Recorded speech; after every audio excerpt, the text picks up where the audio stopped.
This is Own Breakfast at 19 minutes past 8. If you're watching the ABC tonight, there is an episode of 4Corners which will look at the clash of science, research and ideology, part of a polarising and sometimes toxic debate over the treatment of young people who identify as transgender. That's the subject of tonight's 4Corners program. The reporter is none other than our Own Breakfast host, Patricia Cavellis. So that's the reason that she's not here today, but she is actually in the studio anyway.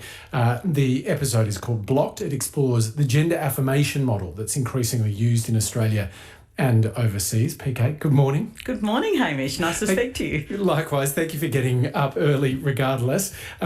Just want to play a snippet of someone called Brock who appears tonight so that you can then tell us who this is. I didn't choose to be born in this body and then want to be born in another. Like, that's not a choice that I just made. Like, I didn't wake up one day and be like, yeah, I'm trans. No.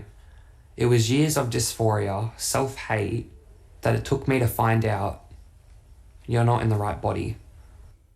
PK, who is Brock? What's their story? So, Brock Wilcox is a 14-year-old trans girl, lives in Western Sydney, and is about to go on her third dose of puberty blockers. Now, she is now having gender-affirming care, that's what it's called, and really we begin with Brock's story very deliberately because we wanted to centre the stories of the young people, the adolescents and children who are actually embarking on this pathway at the moment. And the word toxic is very important here. We're having a debate without the kids in it. And we thought it was very important to have a debate with the kids articulating what is their experience? Why are they so desperate for this help? What is this gender distress? What does it look like? And what is this affirmation pathway that's become so contentious? Now, the reason it's so contentious and absolutely deserves a debate, I think a debate is really important, is that it includes in it a medical pathway to changing. And of course, when you're dealing with kids, Hamish, the bar for those things is different to adults. And I think most people would accept that. So what we try and interrogate is, what are puberty blockers? What are cross-sex hormones? Why have they become so contentious around the world? But we wanted a uniquely Australian story, what is happening in our publicly funded gender clinics across the country. And what is gender-affirming care? What does that actually mean? Great question, because it probably doesn't mean a lot to lots of people who haven't experienced this. Gender-affirming care is essentially about affirming, i.e. saying, yes, that's how you see yourself and we will agree with that for a person, whether they are young or old. So it can start with a social transition, right? So, you know, you're assigned a girl at birth, but you start expressing that is not how you feel, that is not the gender identity you're comfortable with. And so it often starts with a social transition. Then the affirmation pathway can, not always, because there are lots of different pathways as we learnt, but can involve puberty blockers, which for young people basically pause puberty.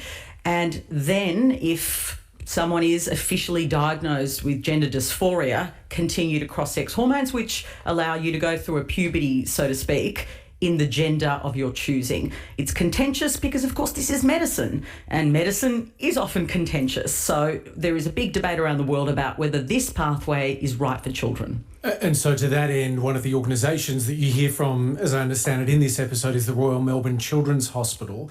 Here's Dr. Tram Nguyen. Some of those who are critical of the gender-affirming approach almost assume that we blindly only look at gender, and we don't. People are complex and we look at all aspects. We do take a biopsychosocial history and a developmental history, and we really consider what are the coexisting physical and mental health aspects, and what we try and look at addressing all of them, or what is the most prominent and urgent at that point in time.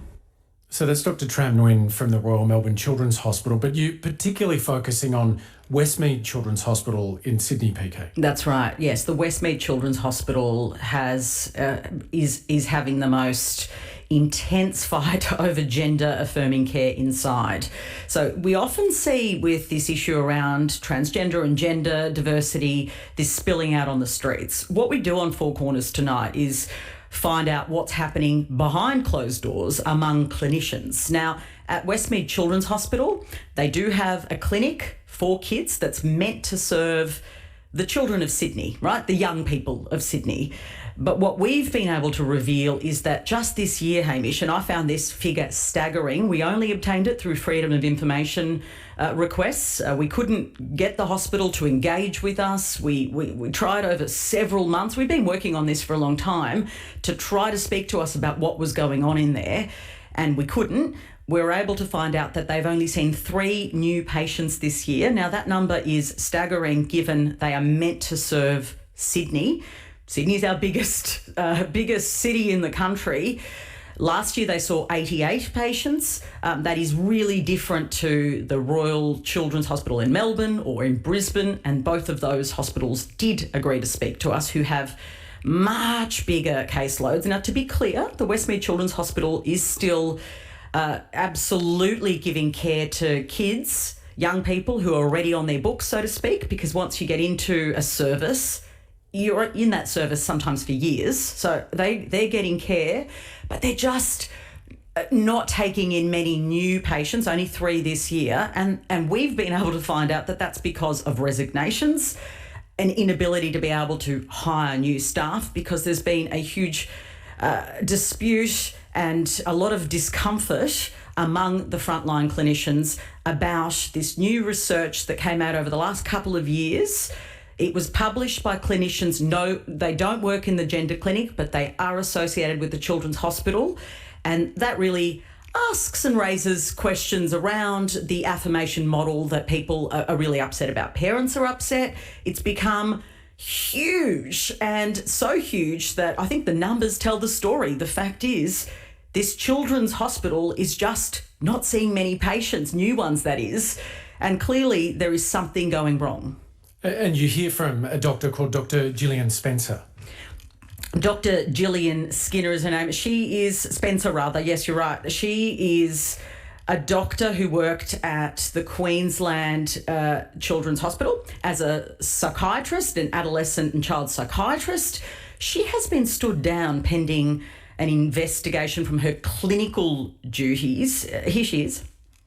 I think after the years of pressure and not being able to express these concerns, I just felt that I couldn't miss an opportunity to say them out loud.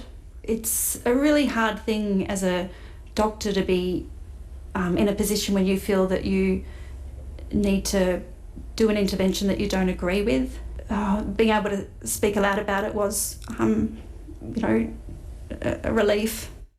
PK, I know you mentioned at the beginning of this that you've been investigating this from a uniquely Australian perspective, but does some of this mirror the stories that have been unfolding in the United Kingdom around the Tavistock Centre and similar issues, disputes amongst the medical profession? Absolutely. So in the US, there are 20 states that have banned gender-affirming care for young people. So there's a royal political fight going on there, and it's very political and very politicised.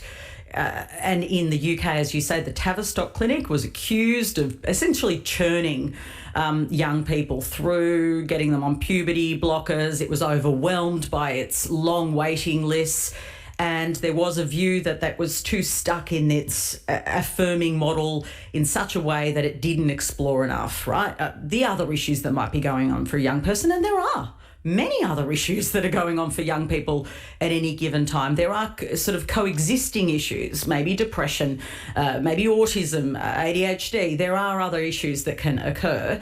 But what we actually found, interestingly, Hamish, and I didn't expect this, is just like the Tavistock Clinic was accused of churning too fast, the Westmead Children's Hospital it's almost the opposite of the Tavistock story.